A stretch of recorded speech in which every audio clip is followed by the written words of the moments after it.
అందరికీ మీడియా మిత్రులందరికీ నమస్కారం. గత కొద్ది రోజులుగా విశాఖపట్నం ప్రజలందరిలోని కూడా ఒకటే ఆందోళన. విశాఖపట్నంలో ఉన్న ప్రజల ఆస్తిని, ప్రభుత్వ ఆస్తుల్ని, ప్రభుత్వ స్థలాల్ని రియల్ ఎస్టేట్ సంస్థలకి, బోగస్ కంపెనీలకి, ప్రైవేటు వ్యక్తులకి దారదత్తం చేస్తూ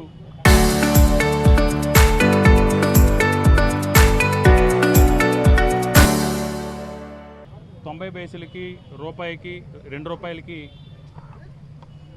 ఏ విధంగా ఈ కూటమి ప్రభుత్వం నిర్ణయం తీసుకుంటుంది అనేది అందరికీ కూడా తెలిసింది. దీనిపైన ఆందోళన ఉన్న సమయంలో చంద్రబాబు నాయుడు గారి ప్రజల ఆందోళనని నివారించాల్సింది పోయి, ఎవరేం మాట్లాడుకుంటే నాకెందుకులే, ఎవరేం అనుకుంటే నాకెందుకులే, ఇది నా రాజ్యం, నా చేతుల అధికారం ఉంది, నా ఇష్టం అని ఇది ప్రజాస్వామ్యాన్ని మరిచి ఇది ఒక రాచరిక వ్యవస్థలా ఆయన భావించి బంధు ప్రీతితో ఈరోజు రాచరికంలో ఏ విధంగా అయితే ఇనాములు ఇస్తామో అదేవిధంగా ఆయన బంధువు, ఆయన కుమారుడు తోడలుడు, బామ్మర్ది అల్లుడైనటువంటి గీతం విద్యా సంస్థల అధిపతి విశాఖపట్నం పార్లమెంట్ సభ్యుడు భరత్ గారికి ఇనాము కింద 54 ఎకరాల 79 సెంట్లు భూమిని ఇస్తూ ఆ భూమి బదలాయింపు చేస్తూ దాన్ని మొన్న 30వ తారీఖున జరిగిన జీవీఎంసీ కౌన్సిల్ సమావేశంలో ఎజెండాలో 15 అంశం కింద దాన్ని పెట్టడం జరిగింది.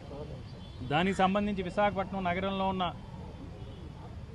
ప్రజలు కానీ, మేధావులు కానీ, విద్యావేత్తలు కానీ, ప్రజా సంఘాలు కానీ ఇది అన్యాయం, ఇది అక్రమం, ఇది భూదోపిడీ కింద లెక్క, దీన్ని ఎట్టి పరిస్థితుల్లోనూ కూడా బదలాయింపు జరగకూడదు, బదలాయింపు జరిగితే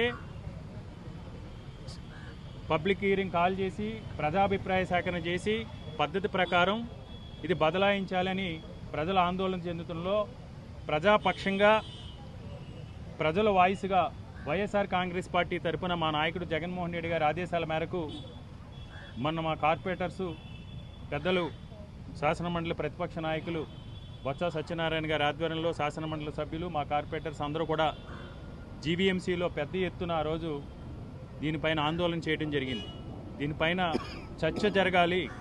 ఏదైతే గీతం సంస్థ కేటాయిస్తున్నామో 54 ఎకరాల 79 సెంట్ల భూమికి సంబంధించి కౌన్సిల్లో చర్చ జరగాలి.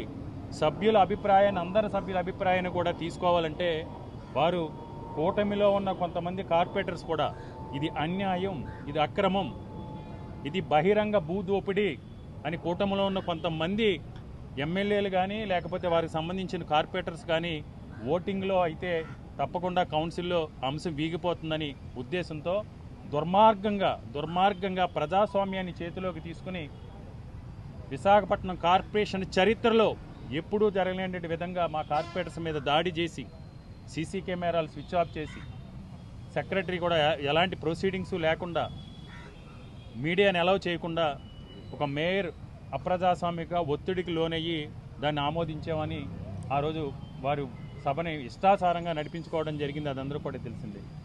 ఆ సభ నడిచిన తీరు గురించి ఇప్పటికే దీనిపైన చర్చ జరగాలి 15 అంశాలపైన అని ఇప్పటికే జీవీఎంసీ కమిషనర్ గారికి మనం ఇవ్వడం జరిగింది.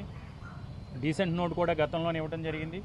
ఈరోజు అదే అంశం పైన కలెక్టర్ గారిని కలిసి, ఒక కలెక్టర్గా, జిల్లా మెజిస్ట్రేట్గా కలెక్టర్ గారిని కూడా కలిసి అప్రజాస్వామికంగా జీవీఎంసీ చరిత్రలో ఎన్నడూ జరిగిన విధంగా కౌన్సిల్ జరిపిన తీరు కానీ, ఈ భూ బదలాయింపుని గీతమ సంస్థ కేటాయిస్తున్న 54 ఎకరాల 79 సెంట్ల భూమి ఏదైతే బదలాయింపు సంబంధించిన అంశాన్ని ఆమోదించడం కానీ పూర్తిగా అప్రజాస్వామికం. ప్రజల చేత ఎన్నుకోబడిన కార్పొరేటర్స్ ఎవరితోని కూడా చర్చించకుండా, కార్పొరేటర్స్ ఆమోదం కూడా లేకుండా దాన్ని ఆమోదించారు. కాబట్టి ఆమోదం ఏదైతే జరిగిందో ఆమోదం చెల్లదు, మళ్ళీ కౌన్సిల్ జరిపించాలి 15 అంశాల మీద అని డిమాండ్ చేస్తూ, అదేవిధంగా దీనిపైన ఏదైతే ప్రజలకు ఆందోళన ఉన్నాయో ఆ రోజు సభ జరిగిన తీరుని సీసీ కెమెరాల ఫుటేజీలు కానీ బహిరంగపరచాలని చేస్తూ ఈరోజు కలెక్టర్ గారికి వినతిపత్రం సమర్పించడం జరిగింది. ఏదేమైనా ఈరోజు ఇంకొక అంశాన్ని కూడా కలెక్టర్ గారు రిప్రజెంటేషన్ ఇవ్వడం జరిగింది. స్వయంగా నిస్సిగ్గుగా ఎలాంటి భేషజం లేకుండా ఈ ప్రాంత ప్రజలు నాకు ఓట్లేసి గెలిపించారు, నాకు ఓట్లేసి గెలిపించింది ఈ ప్రాంత ప్రజలకు సేవ చేయడం కోసం, విశాఖపట్నం పార్లమెంటు పరిధిలో ఉన్న ప్రజలకు సేవ చేయడం కోసం, ఈ ప్రాంత అభివృద్ధి కోసం ఈ ప్రాంతంలో ఎవరైతే తాడిత పీడిత ప్రజానికం ఉన్నారో వాళ్ళు సంక్షేమ పథకాల ద్వారా ఆదుకోవటం కోసమని అవన్నీ కూడా మరిసి నాకు ఓట్లేసింది ఈ ప్రాంత ప్రజలు. నేను నా భూములు నా సంస్థను అభివృద్ధి పరచుకోవడం కోసం, నా సంస్థ పరిధిలో ఉన్న భూముల్ని నేను దోచుకోవడం కోసం అన్న సందంగా నిస్సిగ్గుగా ఈరోజు ఎంపీ గారు మనం మాట్లాడుతూ ప్రెస్ నోట్ రిలీజ్ చేసి 1000 కోట్ల వైఎస్ఆర్ కాంగ్రెస్ పార్టీ నాయకులు 5,000 కోట్ల రూపాయలు అంటున్నారు ఈ భూముల విలువ. అది 5,000 కోట్ల రూపాయలు కాదు, 1000 కోట్లు అయితే మాట 1000 కోట్లు ఏమన్నా తక్కువ. మీరేం చేశారు మెడికల్ కాలేజీలకు సంబంధించి? చంద్రబాబు నాయుడు గారు ఏం చేశారు మెడికల్ కాలేజీలకు సంబంధించి? 500 కోట్ల రూపాయలు పెట్టుబడి లేదనే కదా ప్రైవేట్ వ్యక్తులు దారితెత్తం ప్రయత్నం చేశారు. ఈరోజు ఎదురుకుండా రుషికొండ ప్యాలెస్, అది ప్రభుత్వ ఆస్తి, ప్రజల ఆస్తి. ఎగ్జిక్యూటివ్ రాజధానిగా జగన్మోహన్ రెడ్డి గారు ప్రతిపాదించిన తర్వాత మీ గీతం యూనివర్సిటీగా ఉన్న ప్రభుత్వ స్థలంలో, అది కూడా గతంలో ఏపీ టూరిజం కింద నిరుపయోగంగా ఉన్న పాడుపడే శిథిలావస్థలోని ఏపీ టూరిజం బిల్డింగ్స్ అన్నీ కూడా తీసుకుని కేవలం 250 నుంచి 300 కోట్ల రూపాయలతో అద్భుతమైన భవనాలను జగన్మోహన్ రెడ్డి గారు నిర్మాణం చేశారు. ఈరోజు 1000 కోట్లు అంటే మీకు ఆసామాషి కింద ఉంది. మరి గతంలో దోచుకున్న 77 ఎకరాలు 88 సెంట్లు కానీ 54 ఎకరాల 79 సెంట్లకి సంబంధించి విశాఖపట్నం ప్రజలు ఆందోళన చెందుతుంది. స్వయంగా వారే చెప్పడం జరిగింది ఎస్ అండ్ ల్యాండ్స్ అని. ఎస్ అండ్ ల్యాండ్స్లో ప్రభుత్వ ఎస్ఐనికి క్యాన్సిలేషన్ అయిన తర్వాత పిఓటి యాక్ట్ ప్రకారం ఎస్ఐనికి క్యాన్సిలేషన్ జరిగి అది ప్రభుత్వం స్వాధీనం చేసుకున్న తర్వాత మాత్రమే ఎవరికైనా కేటాయించడానికి అవకాశం ఉంటుంది. అలాంటిది ఎలాంటి క్యాన్సిలేషన్లో లేకుండా మీరు ఎస్ఐన్ ల్యాండ్స్లో ఏ విధంగా ఆక్యుపై చేసి, ఏ విధంగా ఎస్ఐన్ ల్యాండ్స్ని కబ్జా చేసి, ఎస్ఐన్ ల్యాండ్స్లో ఏ విధంగా మీరు పర్మిషన్ తెచ్చుకుని అధికార దుర్వినియోగానికి పాల్పడి ఈ రోజు కన్స్ట్రక్షన్ చేశారనేది ప్రజలందరికీ కూడా తెలియజేయాల్సిన అవసరం ఉంది. మేము కలెక్టర్ గారిని కూడా ఒకటే డిమాండ్ చేశాం, క్లాసిఫికేషన్ ఏదైతే 54 ఎకరాల 79 సెంట్లు ఉందో అందులో ఎంత కొండ ఫారం పోకు, ఎంత గడ్డ ఫారం పోకు, ఎంత ఎస్ఐన్ ల్యాండ్స్ ఉన్నాయి, అందులో ఎంత ఖాళీ స్థలాలు ఉన్నాయి, ఎప్పటి వరకు కూడా ఎంత నిర్మాణం జరిగింది అనేది ఒక కలెక్టర్గా మీ బాధ్యత, ప్రభుత్వ అధికారుల యొక్క బాధ్యత. ఈ అంశం పైన ప్రజల్లో పెద్ద ఎత్తున ఆందోళన చెందుతున్నారు, ప్రజల్లో చర్చ జరుగుతుంది. కాబట్టి ఈ 54 ఎకరాల 79 సెంట్లకు సంబంధించి ఆ ల్యాండ్ డీటెయిల్స్ క్లాసిఫికేషన్ ఏంటి అనేది ప్రజలు చేయాలని డిమాండ్ చేస్తున్నాం. ఏది ఏమైనా మళ్ళీ చెప్తున్నాం, మొన్న కూడా మేము ప్రజలందరూ కూడా ఆధ్వర్యంలో నిరసన దీక్ష చేపట్టాం. ఈ 54 ఎకరాల 79 సెంట్లు భూమి ఏదైతే ఉందో గీతం సంస్థ కేటాయించిన భూమి అది అన్యాయం, అక్రమం. ఇది దర్జాగా చంద్రబాబు నాయుడు గారి కుటుంబం చేస్తున్న భూదోపిడీ. ఈ భూదోపిడీని అడ్డుకునే వరకు కూడా వైఎస్ఆర్ కాంగ్రెస్ పార్టీ ప్రజల పక్షాన తప్పకుండా పోరాటం చేస్తుంది. 4 ఎకరాల 75 సెంట్లు భూమి బదలాయింపు చేసే కార్యక్రమాన్ని భారీగా చేస్తున్నారు. దానికి సంబంధించి 30వ తారీఖు జరిగినటువంటి జీవీఎంసీ పాలకవర్గ సమావేశంలో ఎంత రచ్చ జరిగిందో మీరందరూ మీడియా సాక్షిగా మీరు చూశారు. ప్రధానంగా జీవీఎంసీలో జరిగే సమావేశంలో ఎప్పుడైనా ప్రజలకి ప్రత్యక్షంగా అన్ని విషయాలు తెలియజేయాలనే ఉద్దేశంతో మీడియాని ప్రవేశపెడతారు. చరిత్రలో మొట్టమొదటిసారి మీడియాని కూడా ప్రవేశపెట్టకుండా అన్ని తలుపులు మూసేసి నానా బీభత్సం సృష్టించి ప్రశ్నిస్తున్నటువంటి వైఎస్ఆర్సీపీ కార్పొరేటర్ల మీద దౌర్జన్యం చేసి ప్రజాస్వామ్యానికి విరుద్ధంగా ఆ రోజు అన్ని సబ్జెక్ట్స్ని ఏకంగా మేయర్ గారు ఆమోదించారని చెప్పడం అనేది చాలా సిగ్గుచేటు. ప్రధానంగా జీవీఎంసీ పాలక మండలి సర్వసభ సమావేశంలో ఎజెండాలో అంశంగా ప్రతిదీ కూడా కమిషనర్ గారు, సెక్రటరీ గారు నోట్ చేసుకొని ఆ అంశాన్ని చదువుతూ ఆమోదించడం అనేది పరిపాటి.